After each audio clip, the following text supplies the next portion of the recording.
નમસ્તે વિદ્યાર્થી મિત્રો, હું ભૌમિક પટેલ મારવાડી યુનિવર્સિટીનો સ્ટુડન્ટ. આશા કરું છું કે તમે વિડીયો એન્જોય કરશો.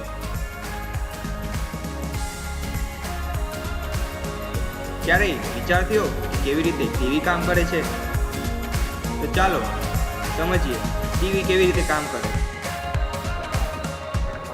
કદાચ તમારો ફેવરેટ ટીવી શો અથવા કોઈ ઇન્ટરેસ્ટિંગ ક્રિકેટ મેચ કે પછી નાના ભૂલકાઓના મનપસંદ કાર્ટૂન, ક્યારેય આશ્ચર્ય થયું કે આ ટીવી ચેનલ કેવી રીતે કામ કરે છે? તો ચાલો સમજીએ. મૂળભૂત રીતે બે અલગ અલગ રીતે ટીવી ચેનલ્સ આપણા ઘર સુધી પહોંચે છે. એક છે વાયર્ડ, જેમાં કેબલ્સ હોય છે, અને બીજું છે જેમાં કેબલ્સ નથી હોતા, છે ડીટીએચ અથવા સેટેલાઇટ ટીવી, જેમાં કેબલ્સ નથી હોતા. અત્યારે આપણે કઈ રીતે વાયર્ડ ટીવી ચાલે છે એ ડિસ્કસ કરીશું, જે છે કોએક્સિયલ કેબલથી અને HFC કેબલથી. સૌથી પહેલો સ્ટેપ છે બધાય ચેનલોને એક લોકલ સાઇટે મેળવવાનો. એ લોકલ સાઇટને આપણે હેડ એન્ડ અથવા લોકલ રિસીવર પણ કહીએ છીએ. અને આ લોકલ રિસીવર પછી આપણા ઘર સુધી ટીવી ચેનલનું વાયર્ડ મેનરમાં પ્રસારણ કરે છે. ચાલો તો આ પ્રક્રિયાને વધારે ડિટેલમાં સમજીએ. તો ટેલિવિઝન ચેનલ તેના ચેનલ્સને પેકેજ કરે છે અને સેટેલાઇટને પ્રસારિત કરે છે. એ પ્રસારિત થયેલા સિગ્નલ્સને સેટેલાઇટનો ટ્રાન્સપોન્ડર ફરીથી પૃથ્વી તરફ પ્રસારિત કરે છે, જે MSO અથવા તો મલ્ટી સિસ્ટમ્સ ઓપરેટર પ્રાપ્ત કરે છે. આ MSO આપણે અગાઉ ચર્ચા કરેલો હેડ એન્ડ જ છે. આ MSO ઘણા બધા બીજા રસ્તાથી પણ ચેનલ્સ મેળવે છે, જેમ કે બીજા સર્વિસ પ્રોવાઈડર અથવા તો નજીકનું કોઈ ટીવી સ્ટુડિયો કે પછી ડાયરેક્ટ એન્ટેનાથી. આ MSO વાયર્ડ મેનરમાં ચેનલ્સને આપણા ઘર સુધી પહોંચાડે. આવું પણ બની શકે કે આ MSO SCO સાથે સિગ્નલ શેર કરે. SCO એટલે સ્મોલ કેબલ ઓપરેટર. આ SCO પણ ચેનલને બીજા ઘરો સુધી પહોંચાડે છે અને ફીસ કલેક્ટ કરે છે આપણા ટીવી ચેનલ્સના સબસ્ક્રિપ્શન માટે.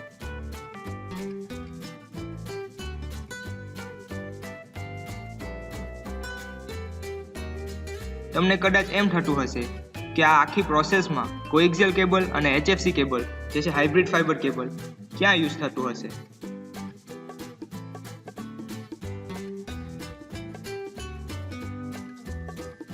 આ રિસીવ થયેલા ચેનલો બે જુદી મેથડ દ્વારા ડિસ્ટ્રીબ્યુશન થાય છે, જે છે કોએક્સિયલ આર્કિટેક્ચર અને હાઇબ્રિડ ફાઇબર આર્કિટેક્ચર. ચાલો પહેલા કોએક્સિયલ આર્કિટેક્ચર જોઈએ. કોએક્સિયલ આર્કિટેક્ચરમાં કોએક્સિયલ કેબલ યુઝ થાય છે. આ કેબલની બેન્ડવિડ્થ બહુ ઓછી હોય છે અને સિગ્નલ પર ઇફેક્ટ થતો નોઇઝ અને એટેન્યુએશન બહુ વધારે હોય છે. એટલે જ તેને નાના વિસ્તારો માટે યુઝ થાય છે. હવે આ નાના વિસ્તારની રેન્જ વધારવા માટે એમ્પ્લીફાયર યુઝ કરવામાં આવે છે. આ થઈ કોએક્સિયલ આર્કિટેક્ચર. ચાલો જોઈએ HFC, hybrid fibre coaxial architecture. HFC આર્કિટેક્ચરમાં ઓપ્ટિકલ ફાઇબર અને કોએક્સિયલ કેબલ બંને યુઝ થાય છે. HFC આર્કિટેક્ચર બે નેટવર્ક્સનું બનેલું હોય છે, જે છે ફીડર નેટવર્ક, જે ચેનલ્સને કિલોમીટર્સમાં ડિસ્ટન્સ કરવામાં હેલ્પ કરે છે, અને આ ફીડર નેટવર્ક સાથે જ્યાં જરૂર હોય ત્યાં ડિસ્ટ્રીબ્યુશન નેટવર્ક જોડવામાં આવે છે. આ ડિસ્ટ્રીબ્યુશન નેટવર્કની રેન્જ નાની હોય છે અને આ ડિસ્ટ્રીબ્યુશન નેટવર્ક નાની રેન્જમાં ચેનલનું ઘરો સુધી પ્રસારણ કરે છે. આ આખા ફીડર નેટવર્કમાં ઘણી જગ્યાઓએ નોડ હોય છે, જેનું કામ હેડ એન્ડથી આવેલા સિગ્નલને એમ્પ્લીફાય કરવાનું છે અને એમ્પ્લીફાય કરીને ડિસ્ટ્રીબ્યુશન નેટવર્કને સિગ્નલ આપવાનું છે. મૂળભૂત રીતે તો આ ડિસ્ટ્રીબ્યુશન નેટવર્ક કોએક્સિયલ આર્કિટેક્ચર જ હોય છે. જ્યાં પણ ડિસ્ટ્રીબ્યુશન નેટવર્ક કનેક્ટેડ હોય ત્યાં ફીડર નેટવર્કનું નોડ લાઇટ એનર્જીને ઇલેક્ટ્રિકલ એનર્જીમાં કન્વર્ટ કરે છે અને પછી ડિસ્ટ્રીબ્યુશન નેટવર્કને આપે છે. છેવટે જોઈએ તો HFC નેટવર્કમાં ફીડર નેટવર્ક વધારે ડિસ્ટન્સ કવર કરવા માટે વપરાય છે અને ત્યાંથી આપણા ઘરો સુધી પહોંચાડવા માટે ડિસ્ટ્રીબ્યુશન નેટવર્ક નાના એરિયા માટે વપરાય છે. તો આ આખી પ્રક્રિયાથી તમારું ટીવી ચેનલ તમારા ઘરો સુધી પહોંચે છે. આખી પ્રક્રિયામાં 3 કમ્પોનેન્ટ્સ નેટવર્ક કેપેસિટીને અફેક્ટ કરે છે, જે છે લોડ, પાઇપ અને સર્વિંગ ગ્રુપ સાઇઝ. હવે પ્રેક્ટિકલી જોવા જઈએ તો ત્રણેય કમ્પોનન્ટ્સમાં એકસાથે અસરકારકતા મેળવવી અશક્ય છે. તો હવે અસરકારકતા વધારવા માટે નેટવર્કનું ડિસ્ટ્રીબ્યુશન થાય છે. પહેલું છે coaxial distribution.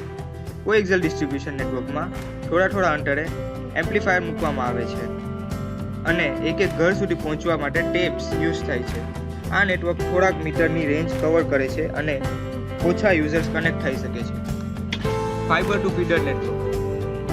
Fibre to feeder નેટવર્કમાં પ્રાથમિક રૂપે ઓપ્ટિકલ ફાઇબર યુઝ થાય છે અને પછી કોએક્સિયલ કેબલ વપરાય છે ઘરો સુધી પહોંચવા માટે. આ કોએક્સિયલ કેબલથી યુઝર સુધી પહોંચવું સરળ બની જાય છે. કનેક્ટ કરવામાં આવેલ યુઝરની સંખ્યા પણ વધી જાય છે. Fibre to serving area distribution. Coaxial distribution અને ફાઇબર ટુ ફીડર નેટવર્કનું કોમ્બિનેશન છે fibre to serving area network. આ આખી સિસ્ટમ છે. આ છે હેડ એન્ડ, જે બધાય ચેનલ્સ પ્રોવાઈડ કરે છે સબસ્ક્રાઇબર માટે, જ્યારે કે આ પિંક લાઇન ઓપ્ટિકલ ફાઇબર છે જે લાંબો ડિસ્ટન્સ કવર કરવામાં હેલ્પ કરે છે. આ રેડ સર્કલ્સ ડિસ્ટ્રીબ્યુટર એમ્પ્લીફાયર દર્શાવે છે, જેનું કામ છે ઇલેક્ટ્રિકલ સિગ્નલને એમ્પ્લીફાય કરવું અને ત્યાંથી એ જુદી જુદી ટોપોલોજીસ જેમ કે રિંગ, બસ વગેરેથી આપણા ઘર સુધી પહોંચાડવા. આ ગ્રીન પેન્ટાગોન શેપ છે એમ્પ્લીફાયર, જે ફીડર નેટવર્કનું નોડ દર્શાવે છે, જે લાઇટ સિગ્નલને ઇલેક્ટ્રિકલ સિગ્નલમાં કન્વર્ટ કરે છે અને લાઇટ સિગ્નલને એમ્પ્લીફાય પણ કરે છે હજી લાંબુ ડિસ્ટન્સ કવર કરવામાં. આશા કરું છું કે તમને આ વિડીયો પસંદ આવ્યો હશે. આ વિડીયો જોવા બદલ તમારો ખૂબ આભાર અને મારી ગુજરાતી સહાય કરવા બદલ પણ થેન્ક યુ.